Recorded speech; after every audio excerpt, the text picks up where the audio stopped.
십자가를 묵상하시면서 함께 번호계의 찬양 드리시겠습니다. 주 안에서 내 영혼 다시 태어나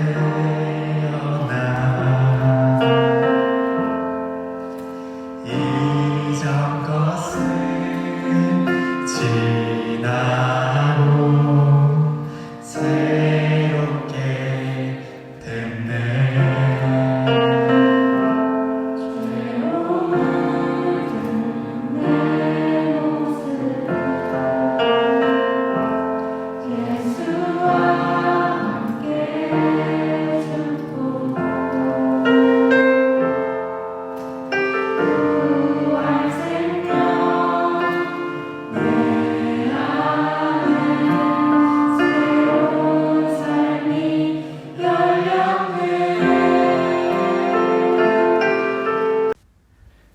할렐루야. 오늘은 웨스터민스터 대묘리문답 24번째입니다. 질문은 죄란 무엇인가인지요? 대답은 이것입니다. 죄란 이성적인 피조물에게 규범으로 주어진 하나님의 어떤 법이라도 여하히 부족하게 준행하거나 불복하는 것이다. 이것입니다. 지난 시간에는 우리가 죄가 얼마나 비참하게 우리를 만드는지 살폈습니다. 오늘은 그럼 그 죄가 도대체 무엇인가 라고 하는 거죠. 오늘은 죄에 대한 정의입니다. 대요리문답은 죄를 하나님의 어떤 법이라도 부족하게 준행하거나 불복하는 것이라고 말씀했습니다. 네이버는 죄를 이렇게 정의합니다. 아주 일반적인 정의라고 봐야 되겠죠. 양심이나 도리에 벗어난 행위, 이것이죠. 기준이 모호합니다. 기준이 양심이죠. 만일 누군가가 내 양심은 그거 괜찮다고 생각해라고 한다면 그것은 죄가 아니죠. 그래서 양심수가 있는 것입니다. 그러니까 양심적 병력 거부도 가능하다고 말하는 거죠. 죄의 기준이 자신에게 있기 때문에 그런 것입니다. 그러면 누군가가 그런 사람에 대해서 너 남에게 피해 주면 안 되지 않는가라고 말할 수 있습니다. 그래서 양심수에 대해서도 병력 거부자, 양심적 병력 거부자에 대해서도 반대 여론이 있는 거죠. 근데 그 사람도 여전히 양심수의 생각에서 사실은 발전하지 못한 것입니다. 기준이 개인에서 우리 혹은 인류로 확장된 것 뿐이지요. 우리가 괜찮다고 한다면 다 괜찮다고 생각하는 것이죠. 남에게 피해 주지 않으면 괜찮다라고 생각할 수가 있는 겁니다. 기준이 인간이지요. 불교의 죄는 도리에 거슬리어 괴로움의 과보를 부르는 나쁜 행위, 이렇게 이야기합니다. 불교는 도리가 기준입니다. 그럼 도리가 뭔가? 사람이 어떤 입장에서 마땅히 행하여야 될 바른 길, 이것이 바로 도리입니다. 어떤 일을 해 나갈 방도, 이것이 도리지요. 불교의 기준은요, 바른 길입니다. 불교에서 바른 길은 그가 처한 상황에서 가장 적절하게 행해야 되는 것, 이게 바로 바른 길이라고 이야기합니다. 더 모호하지요. 불교에서는 바르다는 것을 성주괴공이라는 말로 설명하는데 그것은 자연스럽게 이루어지고 자연스럽게 갖추어지고 자연스럽게 무너지고 자연스럽게 사라지는 것을 의미합니다. 한마디로 그저 흐르는 대로 이렇게 놔둬야 되는데 그것을 막는 것, 그것을 억지로 바꾸려고 하는 것, 이게 바로 죄다라고 하는 게 이제 불교에서 말하는 죄지요. 기준이 이것은 그냥 자연스러운 것에서 벗어나는 것이 다 죄다라고 이야기하는 거죠. 근데 성경은 죄를 전혀 다르게 정의합니다. 사람하고 관계없이 하나님의 법을 어기는 것이 죄다라고 말씀하고 있지요. 하나님의 법의 기본은 십계명입니다. 그럼 이전에도 법이 있었죠. 아담과 하와에게는 선악과를 먹지 말라는 유일한 명령이 있었습니다. 근데 그것이 점점 시간이 가면서 늘어납니다. 유대인들은 하나님께서 하라, 하지 말라 명령한 법이 613가지가 있다고 생각했습니다. 처음 이것을 생각한 사람은 AD 3세기에 살았던 삼라이라고 하는 랍비였습니다. 그는 토라에 나오는 계명을 하라와 하지 말라로 분류했는데 보니까 하라는 명령이 248개고 하지 말라는 명령이 365개였다라고 이야기하죠. 하라는 계명만 해도 수없이 많습니다. 안식일을 지키라, 하나님을 사랑하라, 하나님을 본받으라, 다 하라는 거죠. 물론 하지 말라는 계명은 더 많습니다. 다른 신을 믿지 말라, 우상 숭배하지 말라, 거짓 증거하지 말라, 내 이웃의 것을 탐내지 말라, 다 하지 말라는 거죠. 이 모든 것 중에 하나라도 어기면 죄죠. 요한일서 3장 4절 이렇게 말씀합니다. 죄를 짓는 자마다 불법을 행하나니 죄는 불법이다. 죄는 불법이다. 법대로 하지 않는 것이 다 죄다라고 이야기하는 거죠. 갈라디아 3장 10절도 이렇게 말씀합니다. 무릇 율법 행위에 속한 자들은 저주 아래 있나니 기록된 바 누구든지 율법책에 기록된 대로 모든 일을 항상 행하지 아니하는 자는 저주 아래 있는 자라 하였습니다. 율법책에 기록된 대로 모든 일을 항상 얘기하고 있죠. 그렇지 않으면 죄다. 그래서 대요리문답의 답변도 어떤 법이라도 여하이 부족하게 준행하거나 불복하는 것이 죄다라고 이야기하고 있는 것입니다. 죄란 이성적인 피조물에게 규범으로 주어지는 하나님의 어떤 법이라도 여하이 부족하게 준행하거나 불복하는 것이다 라고 이야기하잖아요. 이 성경에서의 죄와 아주 비슷하게 다루는 죄가 있습니다. 그래서 바로 법에서 말하는 죄죠. 법률에서 죄는 법률에 위반되어 처벌을 면하지 못하는 불법행위. 그래서 죄범이라고 이렇게 이야기합니다. 법률의 죄의 기준은 법이지요. 법이 없으면 죄도 없습니다. 이것을 죄형 법정주의라고 이야기하죠. 우리 헌법 정신이기도 합니다. 용어도 비슷하고 방식도 비슷하죠. 그럴 수밖에 없는 것이 지금 전 세계가 사용하는 법은 대부분 영미법이나 대륙법에서 왔습니다. 영미법은 영국의 영향을 받은 것이고 대륙법은 로마법과 프랑스, 독일법의 영향을 받은 거죠. 우리나라는 일본은 이 대륙법의 영향을 받았습니다. 어쨌든 영미법이든 대륙법이든 간에 다 성경의 영향을 받았죠. 죄형 법정주의의 기원도 영국의 왕이 선포한 마그나 카르타 대헌장이죠. 이것입니다. 이게 성경이 말하는 죄의 개념이 현대 법의 죄의 개념에 영향을 미친 거죠. 그래서 착각할 수 있습니다. 성경에서 말하는 죄와 법이 말하는 범죄를 혼동할 수 있다는 거죠. 그러나 엄연히 다릅니다. 법에서 말하는 죄는 법률인데 법률도 사람이 만든 거거든요. 결국 사람이 기준이 되는 것입니다. 그러나 성경이 말하는 죄는 성경이 기준입니다. 성경은 하나님의 말씀이죠. 하나님이 기준입니다. 그러니까 죄와 범죄 행위는 다르지요. 죄는 성경을 범한 것이고요. 범죄는 법을 위반한 것입니다. 그러니까 죄이면서도 범죄인 것이 있죠. 많습니다. 살인하는 것, 도둑질하는 것 다 여기에 속하는 거죠.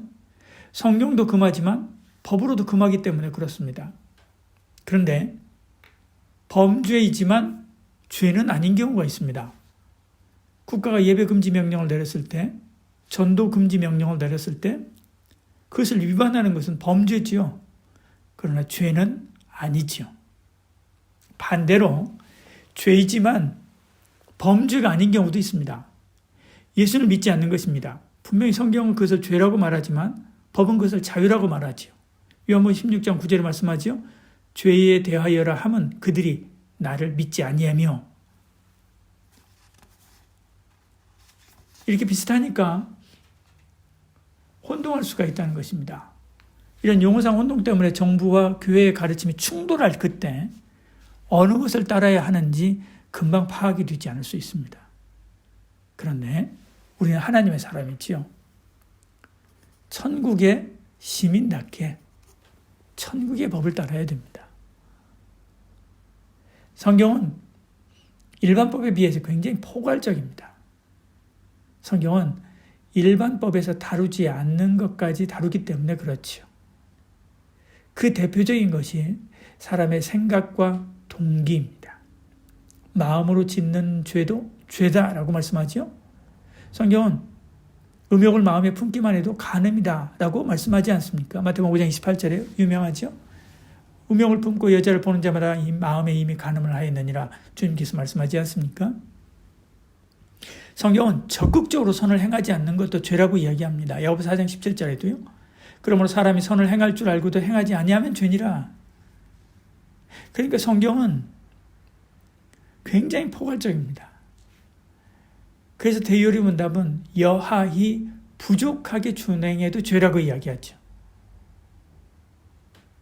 그래서 죄란 이성적인 피조물에게 규범으로 주어진 하나님 어떤 법이라도 여하히 부족하게 준행하거나 불복하는 것이다. 그렇게 이야기하죠. 분명 율법을 행하면 살지요. 갈라디아 3장 12절에 말씀했습니다. 율법은 믿음에서 난 것이 아닌 율법을 행하는 자는 그 가운데서 살리라 하셨느니라. 근데 이 모든 법을 지켜야 됩니다. 항상 지켜야 되죠. 더 나아가 불복하거나 반대해서는 안 됩니다. 부족하게 지켜도 안 되죠. 마음과 생각까지 완전하게 지켜야 됩니다. 할 수 있는 모든 것을 동원해서 적극적으로 지켜야 되죠. 그러면 그렇게 할 수 있는 사람이 있을까요? 없습니다. 그래서 모든 사람의 죄를 지은 거죠. 로마서 3장 23절에 모든 사람의 죄를 범하였으며 하나님의 영광에 이르지 못하더니 여기에는 예외가 있습니까? 없습니까? 없죠. 로마서 3장 20절에 말씀합니다. 그러면 율법의 행위로 그의 앞에 의롭다 하심을 얻을 육체가 없나니. 우린 다만 율법으로 나는 죄를 이길 수 없구나. 내 존재 자체가 죄다라고 하는 것을 깨닫게 되는 거죠. 그럼 우리는 어떻게 해야 되는가? 베드로의 설교를 들었던 사람들이 했던 반응처럼 해야 됩니다. 베드로가 성령이 충만해서 말씀을 전하지 않습니까? 그때 사람들이 반응하는 것입니다. 사도행전 2장 37절에 말씀합니다. 그들이 이 말을 듣고 마음에 찔려 베드로와 다른 사도에게 물어 이르되 형제들아 우리가 어찌할꼬 하거늘. 베드로의 대답이 뭡니까? 주 예수 그리스도를 구주로 믿으라 이렇게 이야기하죠. 사도행전 2장 38절에 베드로가 이르되 너희가 회개하여 각각 예수 그리스도 이름으로 세례를 받고 죄 사함을 받으라. 그리하면 성령의 선물을 받으리니 이렇게 말씀하죠. 주님이 우리 죄를 짊어지고 십자가에서 죽으셨기 때문에 그렇습니다. 회개하고 예수 그리스도의 이름으로 세례 받으면 죄짐 벗고 구원 받는 거지요. 그러면 주님의 죄값을 다 지불했고 죄에서 자유로워졌으니까 이제 우리는 죄에 대해서 전혀 신경 안 써도 되는가? 그렇지 않습니다. 마태복음 5장 20절에 주님께서 이렇게 말씀합니다. 내가 너희에게 이르노니 너희 의가 바리새인과 서기관보다 더 낫지 못하면 결코 천국에 들어가지 못하리라. 얼마나 무서운 말씀입니까? 히브리서 6장 5절 6절도 말씀합니다. 하나님의 선한 말씀과 내세의 능력을 맛보고도 타락한 자들은 다시 새롭게 하여 회개할 수 없나니 이는 그들이 하나님의 아들을 다시 십자가에 못 박아 드러내놓고 욕되게 함이라 말씀하고 있죠. 죄를 버려야 됩니다. 더욱 버려야 됩니다. 죄에는 예수님의 피가 묻어있기 때문에 그렇습니다. 그래서 기독교는 죄를 더욱 경계합니다. 전통적으로 성경에서 말하는 여러 죄의 가장 큰 뿌리가 되는 것들을 찾아서 경계했습니다. 에바그리아부스 폰티커스라는 사람은 8가지 죄악의 뿌리를 이야기했습니다. 교만, 시기, 분노, 나태, 탐욕, 탐식, 탐색, 그리고 우울증입니다. 나 훗날 가서 마초마우스는 여기에 우울증이 빠진 7가지 죄를 이야기합니다. 교만, 시기, 분노, 나태, 나태도 죄입니다. 탐욕, 탐식도 죄입니다. 탐색까지요. 현대인은 죄 용서, 십자가 은혜, 죄 용서라고 하는 것만 생각하고 죄에 대해서 너무 둔감한 경향이 있습니다. 십자가 은혜에 깊이 빠지면 빠질수록 죄에 대해서 민감해야 됩니다. 그래서 꿈에서도 죄 짓지 않으려고 경계하고 또 경계해야 되는 거죠.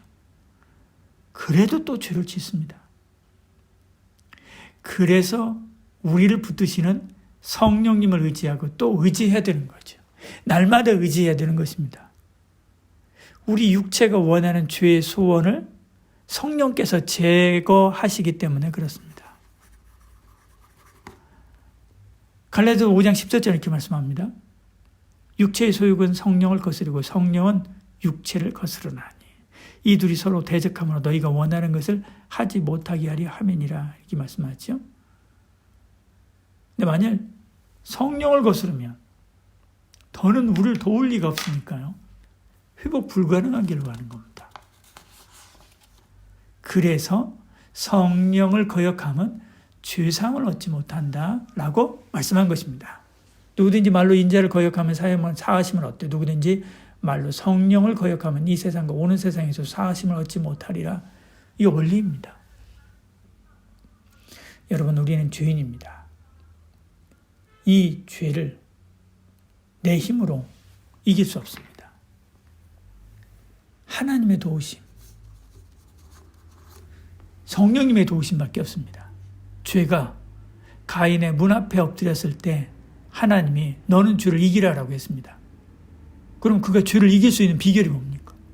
하나님께 도움을 구하는 것입니다. 그러나 그는 그러지 않고 죄의 포로가 되고 말았지요. 우리는 그러지 않아야 됩니다.